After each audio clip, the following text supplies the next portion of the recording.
I showed up at my parents' house on Christmas Eve, arms full of gifts, heart full of hope, and my mom looked me in the eye and said, "Sorry, I think you have the wrong house." I just stood there frozen. No shouting, no slamming door, just a quiet click as she shut it in my face. I thought maybe it was a bad joke, but then, just a few minutes later, my brother called. "Don't be upset," he said, "but you know we couldn't let you in." And before I could even answer, I heard it, his voice, low in the background. He still thinks helping with rent means he's automatically included. He forgot to hang up. Then Bay. He really said it. He still thinks just paying rent means he's automatically included. That's what my brother said when he forgot to hang up. I'd already canceled the rent payment, blocked the cards, and by morning I had 61 missed calls. But hours before that, I was standing at their doorstep on Christmas Eve, shivering. My breath turned to mist in the freezing air, fingers numb inside my gloves. I knocked once, then rang the bell. Through the frosted windows, I saw the Christmas lights flicker. I heard laughter, soft, warm, familiar. My mom's shadow passed by the glass. Then the door opened, she looked me in the eye and said, "Sorry, I think you have the wrong house." I blinked. "Mom, what?" Her voice stayed calm. "I'm sorry, I don't recognize you." And with that, she gently closed the door. No yelling, no slamming, just quiet rejection. I stood there, stunned, while the sounds of clinking glasses and laughter seeped through the walls. I thought it had to be a joke, until I realized it wasn't. I meant. Just as I turned away from the door, my phone buzzed in my pocket. My brother's name lit up the screen. I answered, my voice tight. "Don't be upset," he started, his tone that weird mix of pity and irritation. "But you know we couldn't let you in." I stood there, staring at the glowing windows of the house, my voice barely above a whisper. "What are you talking about?" "You know how things are," he said quickly. "It's complicated, just, please, don't make a scene." A scene. My throat tightened. I could hear voices in the background, laughter, silverware, glasses clinking. Then, clearer than anything, someone mumbled. "He still thinks helping with rent means he's automatically included." Silence. Freezing, cruel silence. I didn't say a word, I just hung up. I stood in the cold for a long minute, my breath fogged in short, sharp bursts. I looked at that house, their house, wrapped in Christmas lights and fake warmth. The same house I'd helped save when Dad was behind on the mortgage. The same house I'd kept running when I paid the utilities. When I bought groceries. When I covered Christmas gifts last year because Mom said money was tight. And now, I was invisible. Not just left out, but erased. With steady hands, I pulled out my phone and opened the banking app. I hovered my thumb over the screen for just a second. Then, first, I canceled the automatic rent transfer. Next, I removed myself from the joint emergency account I'd set up for them. Then, the gas card I'd given my brother? Blocked. Each tap felt like closing a door. Not slamming it in anger, but shutting it in finality. And I didn't feel guilt, not an ounce. Only clarity. By the time I got back in my car and drove away, my phone was buzzing like a trapped bee, call after call lighting up the screen. Mom, Dad, my brother, even my aunt. I didn't answer, I didn't even look. By the next morning I had 61 missed calls. And I felt nothing but peace. I wasn't always the outsider. For most of my life, I was the fixer. The one they called when things fell apart. When Dad's job got restructured 3 years ago, it was my paycheck that kept the lights on and the house out of foreclosure. When Mom had an emergency dental surgery, it was my credit card they used. And Michael, my little brother, fresh out of college and always in a figuring things out phase, leaned on me more times than I could count. But I never said no, because that's what family does, right? We help. And I was good at helping. I landed a steady job right after college, climbed the ladder quickly. They said it was luck. I knew it was grinding through weekends, skipping nights out, living on instant noodles in a shoebox apartment while saving every penny.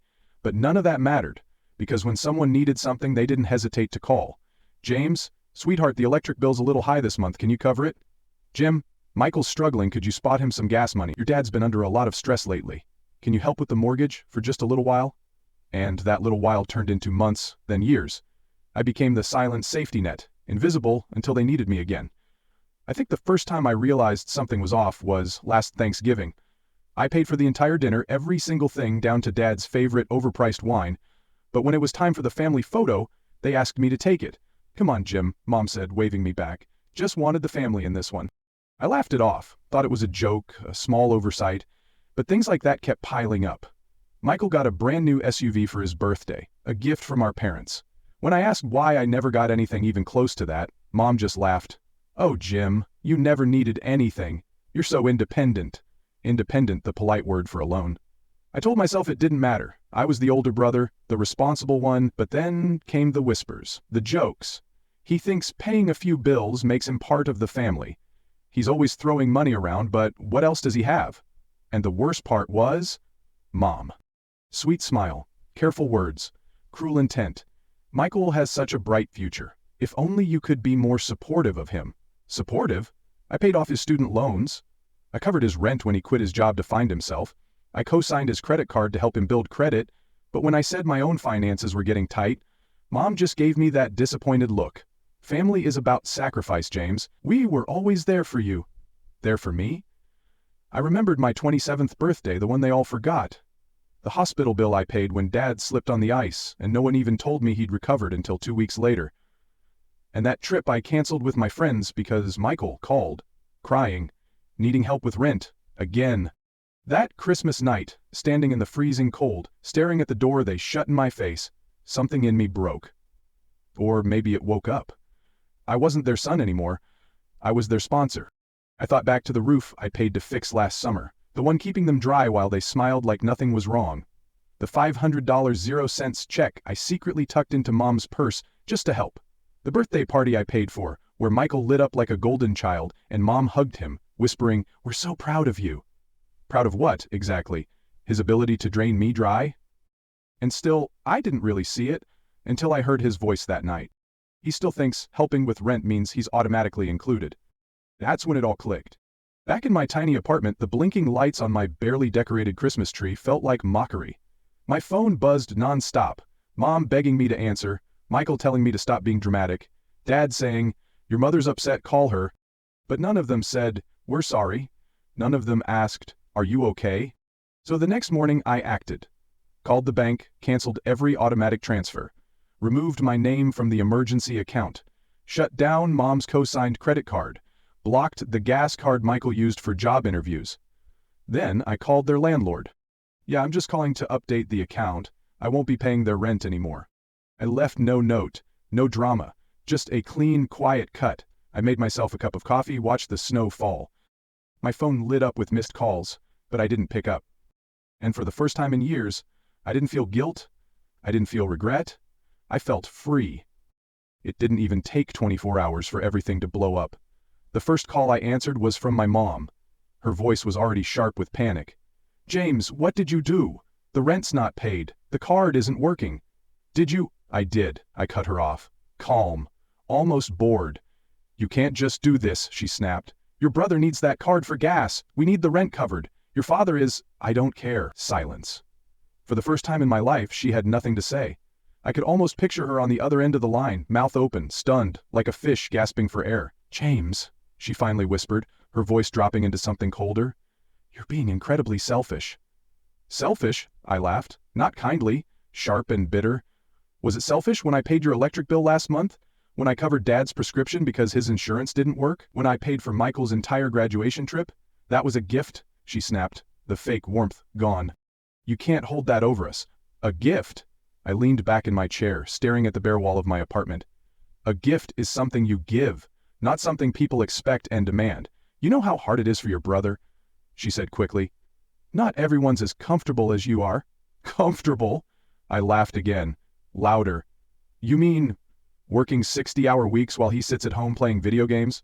Watching you praise him for his potential while treating me like a bank account? You need to calm down," she said sharply. "Family is about sacrifice." "Then sacrifice something," I snapped back. "Tell Dad to give up that new SUV. Cancel the fancy vacations you keep posting about. And tell Michael to get a job." She gasped.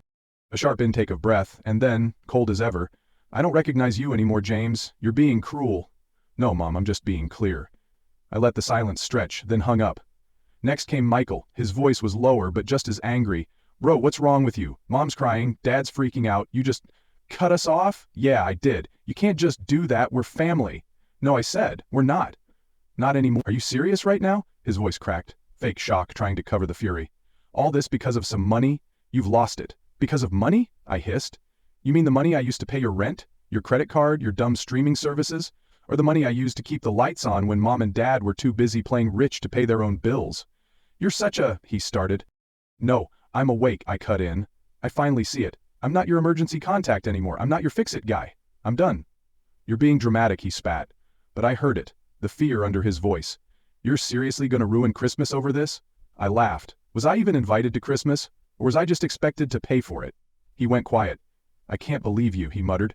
You don't have to, I said. I was done. I was free. And then came the group text. The nuclear option. The group text came late that night. Mom, family meeting now, everyone come to the house. I almost ignored it. I almost stayed in my warm, quiet apartment while they screamed into the void. But something dark and cold was already building in me. So I grabbed my coat, locked the door, and drove. The house looked like something off a holiday postcard. Warm light in every window, a wreath with gold ribbon on the front door. I didn't knock. I walked right in. They were all there.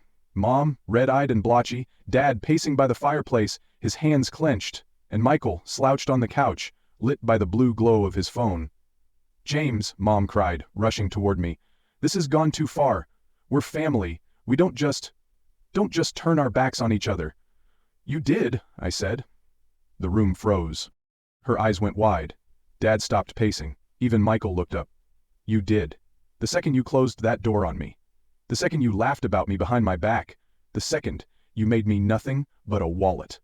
That's not true, Mom whispered. Am I even your son?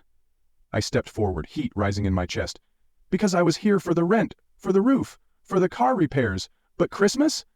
I was nothing, not even worth opening the door for. James, you don't understand, Dad began. Then explain it, I said. No one spoke. Exactly. I turned to leave. Wait, Mom's voice broke. You can't just leave. We're family. Family means sacrifice. Then start sacrificing, I snapped, because I'm done. Michael jumped up. His face was red. So what, you gonna take your money and run? Go cry in your fancy apartment while we suffer? Suffer? I laughed in his face. You're 24 and still living off our parents. You're not suffering. You're freeloading. Enough! Dad barked. James, we can fix this. Just come back. Help like you always do. No, Mom's voice broke. James, please. We're your family. We love you. I looked at them, her pleading eyes, Dad's stunned silence, Michael's bitter glare. Love? You love what I do for you, not me. And I turned and walked out into the cold night. My phone exploded with calls and texts. Mom's messages swung from pleading to guilt trips. James, we're your family. Your father is sick from the stress. Michael was angrier. You abandoned us. You ruined everything. 3 days later they showed up at my door. Mom looked wrecked. Dad stood behind her, arms buried deep in his coat pockets. We need to talk, Mom said, pushing toward the door. I blocked it. No, we don't. What do you mean we don't? Dad growled. You've flipped everything upside down. No cards, no rent? Are you out of your mind? Out of my mind for saying no? Mom stepped in, crying instantly. We're your family. Your father's health is at stake. That's on you. It's always been on you. You're being childish, Dad said, stepping forward. This is your home, your family. You shut me out, I said. I came for Christmas. You locked me out. I paid your bills. I kept this family afloat, and you treated me like a stranger. You're being dramatic, Mom whispered. Am I?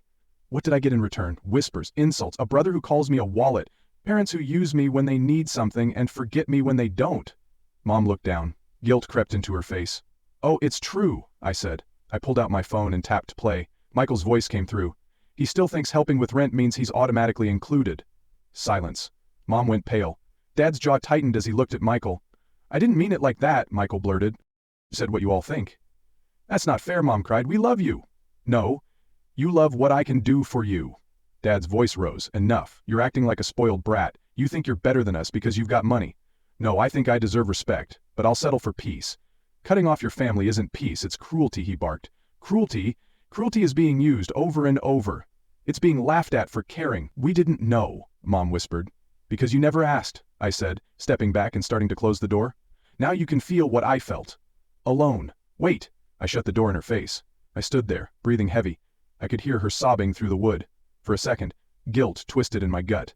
But then I remembered the laughter, the whispered jokes, the way they shut me out.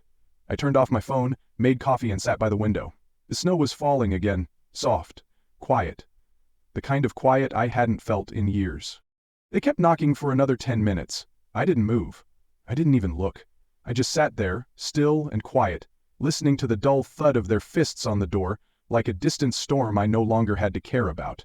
Eventually the knocking stopped. I could imagine them standing there, confused, frustrated, maybe even a little panicked.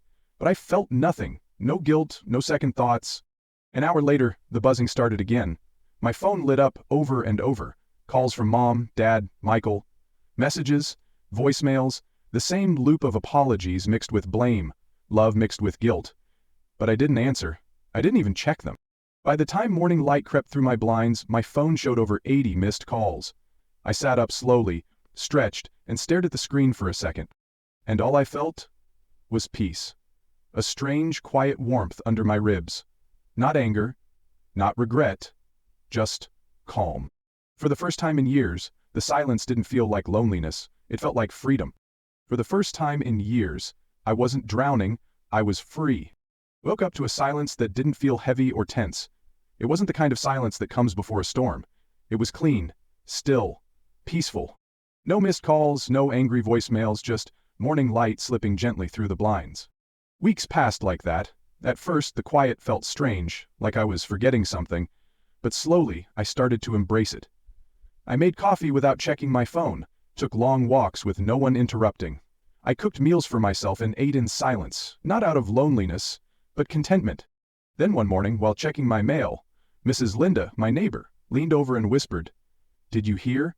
Your parents lost the house." I nodded. "Yeah, I heard. Your mom's blaming your dad. And your brother, he's bagging groceries now." I gave a small smile. That sounds about right.